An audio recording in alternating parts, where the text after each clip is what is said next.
Ayan, hello po.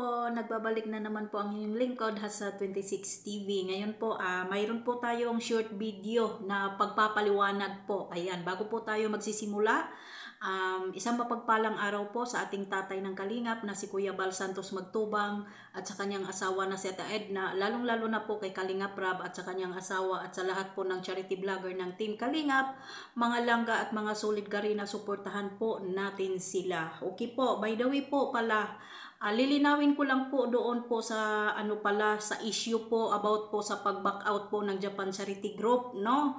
Nakausap ko po ang founder po ng Japan, no, kahapon sa nagsabi po hindi po totoo nag-back out po ang Japan Charity Group about po doon dito sa doon po sa sinasabi nila na nag-back out daw po sa birthday party po ni Rina. Hindi po, ano lang po, tulad na po ng sinasabi ko, lahat po tayo ay nag-aabang po dito sa pa-birthday ni Rina. Lahat-lahat po tayo naghahanda. Kaya ang masasabi ko lang po dito ay sana po, bago po sana tayo sirain ang Japan Charity Group or ano pa man po dyan, ay isipin po natin ng mabuti, tama po ba o mali ang mga sinasabi ng mga paninira sa inyo, paninira about sa Japan Charity Group. Paglilinaw ko lang po, hindi po totoo na nag-back out po ang Japan Charity Group. Makinig na lang po kayo at mag-abang po. Yan lang po ang masasabi ko. Abangan na lang po natin kung ano po. Hindi po talaga ito ay parang kompetisyon. Hindi po ba? Basta po tayo masaya at magkaisa para po sa birthday celebration po ng ating dalaga. Ayan po.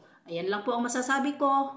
Ulitin ko po, hindi po totoo na nag-back out ang Japan Charity Group po. Bugkos nga po, mayroon po silang bago pong